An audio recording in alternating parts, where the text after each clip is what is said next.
Aquí continuamos en M20 en vivo como todas las noches. Le voy a mandar un besito grande que me están escribiendo. Saludo a Graciela, que es la tía que la vi, a la tía de Fran, exactamente, Fran de los Santos, que yo estuve en la Pelo allá en el Bajo de San Isidro y me estuvieron atendiendo siempre familiarmente de una manera muy amorosa. Así nosotros pasamos de tema, abrimos otra de las carátulas y ampliamos nuevamente este living a un nuevo espacio para la inclusión. Muy buenas noches, Germán Casola. Hola, buenas noches. ¿Qué tal estás? Bien, bien, bien. Me alegro. Hoy la propuesta de la producción fue que quizás nos pongamos en los zapatos de una persona con discapacidad y llega el momento de ir a buscar trabajo. Y queríamos ver, de manera gráfica quizás, cuáles son las limitaciones que actualmente se encuentran con cualquiera de estas discapacidades. Las limitaciones mayores tienen que ver con la dificultad que hay en la representación de lo que es la discapacidad. El pensar al discapacitado como una persona que no puede insertarse al mercado laboral, que por diferentes discapacidades no tiene ninguna capacidad o ninguna habilidad, ¿sí? Tiene que ver con nuestra forma de pensar la discapacidad, donde no se piensan las habilidades que tiene la persona y las capacidades, sino los déficits nada más. Pero a ver, por ejemplo, supongo que cada una de las discapacidades, así como tiene lo que es una falencia, tiene una virtud, como lo que estamos diciendo. ¿Podemos quizás asociar alguna de las discapacidades a diferentes tipos de trabajo?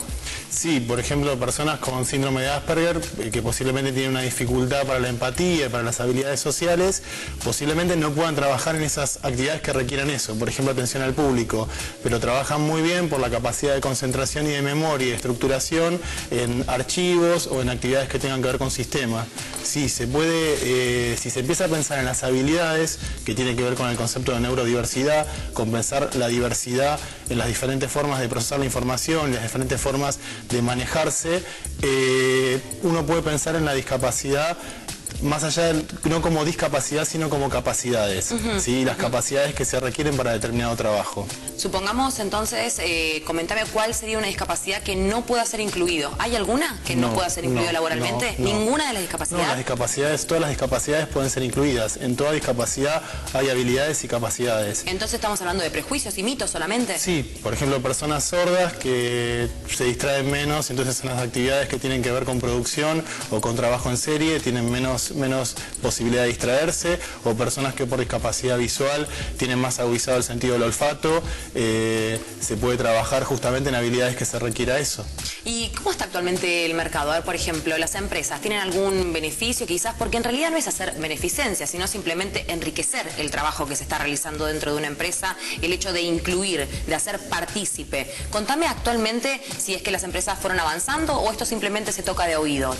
Uno ve que inclusive hay empresas de selección de personal, hay una empresa de selección de personal muy conocida que tiene un departamento para la inclusión de personas con discapacidad y para la selección y orientación a las personas con discapacidad, porque no solo es incluirlas en el espacio laboral, sino poder hacer las articulaciones y las adaptaciones que por ahí se requieran también.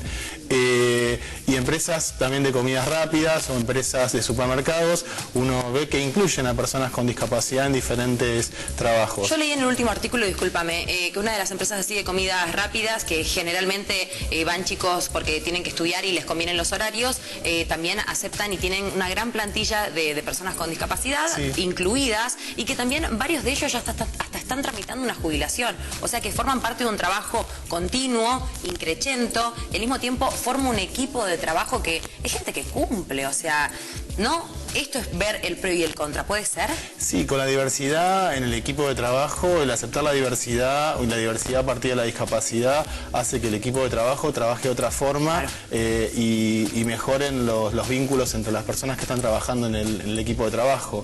Lo que hablábamos algunas veces que pasaba en incluir a una persona con discapacidad en un grado de educación común, se produce lo mismo cuando uno incluye a una persona con discapacidad en los equipos de trabajo. Se potencia el equipo y se potencia la capacidad de trabajo del equipo.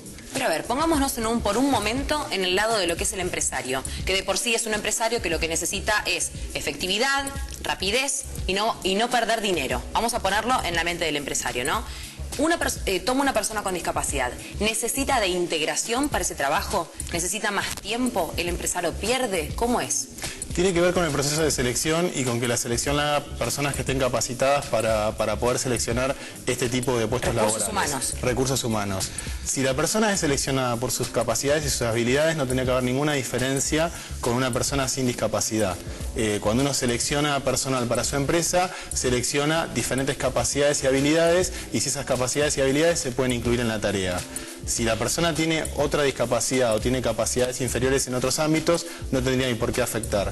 Después tiene que ver con cuestiones que hacen a la inclusión laboral de personas con discapacidad, donde por ahí sí hay menor capacidad para realizar los trabajos, y ahí sí se plantean estrategias que tienen que ver más con pasantías o con otro tipo de contrato, donde sí se plantea la inclusión de un terapista ocupacional o de un psicólogo para poder hacer las adecuaciones que necesita la persona para estar en ese puesto de trabajo. Pero una persona con discapacidad, si es bien seleccionada en su capacidad, tendría que incluirse perfectamente en el equipo de trabajo. En base a tu experiencia, ¿me podés contar quizás alguno de los chicos que empezó a trabajar o tuvo sus primeros días? ¿Qué es lo que él te contó de la primera barrera? Si es que vio algo, percató, percibió. Yo trabajo colaboro en la Mesa para la Inclusión Laboral de Personas de Discapacidad en San Martín. Sí. Todos los años se incorporan muchos chicos.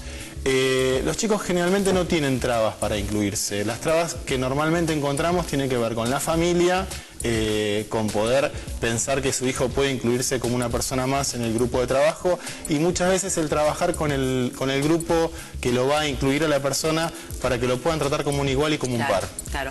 Entonces, ¿qué papel juega acá la sobreprotección familiar?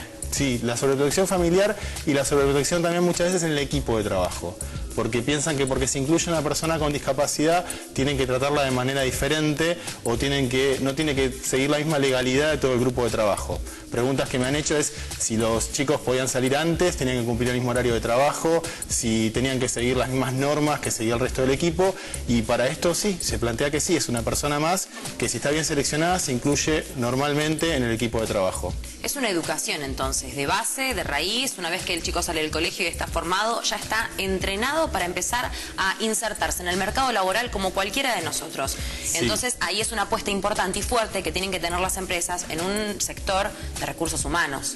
Sí. ¿Qué tipo de habilidad, de especialización tienen que hacer esas personas para poder seleccionar mejor?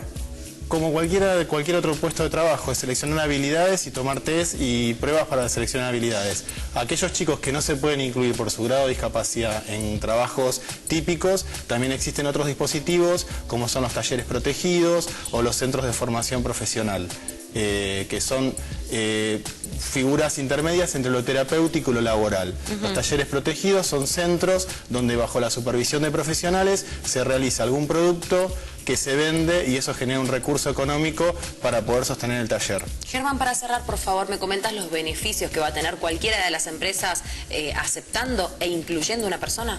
Hay reducción de impuestos, esto se puede ver en el Ministerio de Trabajo, en el provincial y en el nacional, y hay reducción de impuestos en las empresas que incluyen personas con discapacidad. Fantástico, muchísimas gracias por toda la información, siempre muy claro, Germán, gracias. Buena semana. Así ha pasado entonces un nuevo sector, un nuevo espacio para la inclusión aquí.